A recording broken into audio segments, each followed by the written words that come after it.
Okay, so I know I've been gone for like a, a really long while now, but I'm back and I promise to make more videos. But anyways, it's just gonna be like a quick short video. I don't have anything to post. I'll be so honest with you, but in this video, I just thought I would share with you on how to make stylus fur because I feel like that's a thing that a lot of you want to learn, and it's not that complicated. It's just that the workflow can be hard to understand and how to really do it. So yeah, in this video, I just thought I would go over on how I do it and how you can do it as well. So obviously, you want to have your rig imported here, and then all you gotta do is really just add a cube and slice it down a little bit, and make sure that it kind of fits like this, right? I like to do like kind of like this thickness or whatever. Delete the bottom face and delete this. I mean, add a loop in the middle.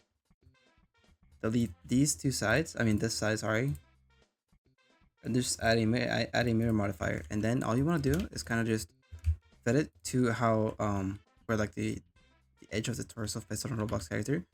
Then from here you can either delete this part, I mean the front part right here, but I like to keep it. But what I like to do is just do this and separate it, and then now you kind of just want to block out on how you want your kind of like fur coat to be or whatever. So for this, just I'm just basing it off my imagination here, but I'm just gonna make it go down a little bit here. And at the back, it's gonna be a little bit raised. So I'm gonna wanna raise this up a little bit and just drag this down a bit and drag this up outwards a little bit. And then at the front, I'm just gonna do the same. I'm just gonna take these two vertices, drag them down a little bit, and maybe just kind of make this a little bit sharper right here. And then of course you wanna bevel it after you've done all that. Oh, forgot these two corners. So just make it a little bit rounder and then a little bit smoother. And of course, shade smooth. And then from here, you kind of just want to, readjust the shape a little bit to how you like it. I'm just going to readjust this back here. Then what I like to do is just do this. So now we have kind of like a base shape here. Oh, actually, it's going to have a little bit of arc here just to give it a bit more texture, or I don't know how to describe it, but yeah. Like that, something like that, right? And then all you want to do is like, I like to add a Luca here in the middle, and I like to drag this out until it kind of fits around the head. So now what you want to do is just add a bunch of loop cuts. It doesn't matter because you'll be using these and all of this anyway. So just add it until you feel like it kind of fits the head shape, and you can like drag these ones back and stuff like that. Maybe just make the color a little bit taller or higher, whatever. Then just start adding a bunch of loop cuts like this. And the size of these cubes right here, because depending on how many loop cuts you add, the cubes on like model are going to be different sizes. So as you can see, these ones are smaller than the ones back here, but sometimes you kind of want that because the cubes are going to determine the size of the like actual quote unquote first spike we're going to do. So how to actually make the fur is actually quite simple. So what you want to do is just you want to select the cube here or whatever, like a vertice or face I should say, and extrude once, extrude twice, and then while still having this selector here, press M and merge at center. And then what you want to do is just select this by pressing Alt Shift and clicking on this, and just S and scale it down. And then what you could do is just take this like little point here and just kind of like mix and match it. So it's really simple on how to do it. It's not complicated at all on how to make stylus fur, but a lot of people struggle with it, and I also struggled with it at first, but when I like learned on how to do it, it was actually pretty simple.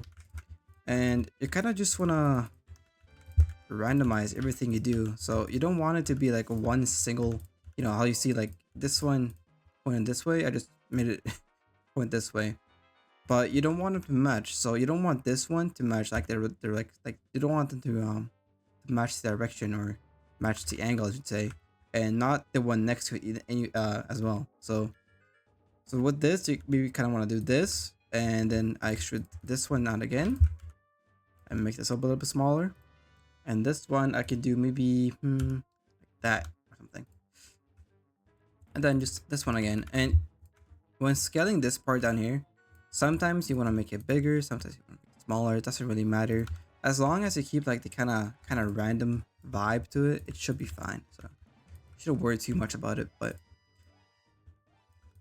yeah, now I'm just gonna continue modeling this. You know, see how it goes.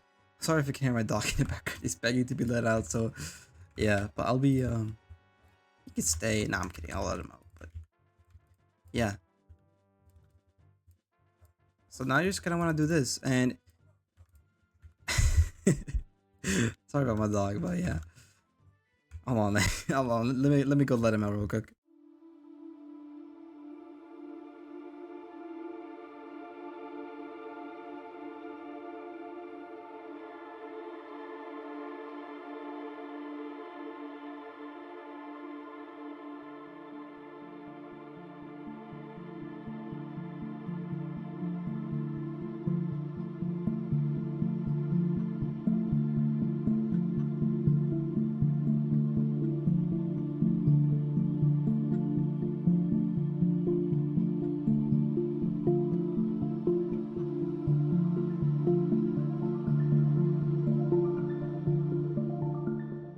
Oh, there we go. Like we have something like this, right? But now it looks kind of poop still, right? So now we're gonna turn on want to turn on proportional editing and just kind of play around a little bit with the mesh that we made. So you might want to pull some stuff out like this, like pull some parts out and then pull them inwards again, or maybe even rotate it a little bit, like down here, and maybe pull that in a little bit. Yeah, something like that. But that's not all of it. So what we're gonna do now is we wanna go into um edit mode. Hold on a second, like this.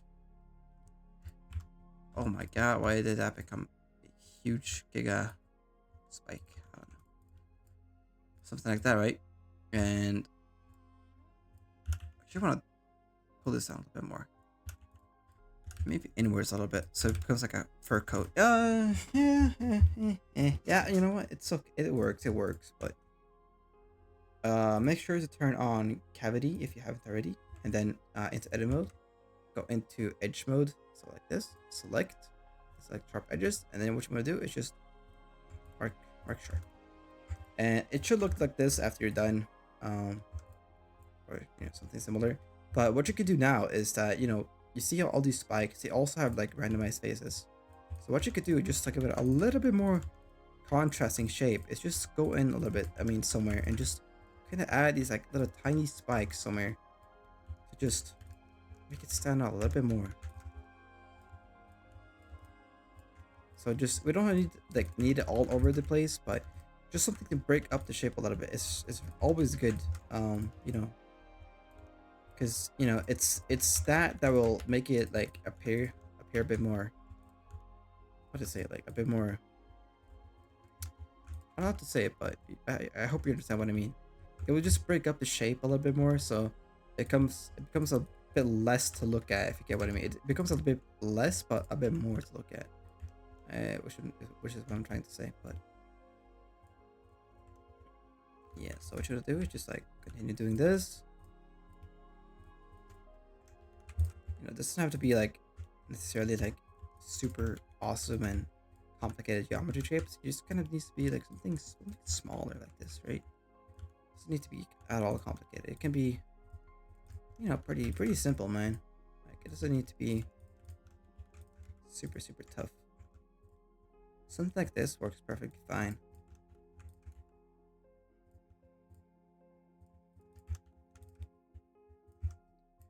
And then again, what you want to do is just select sharp edges and mark sharp.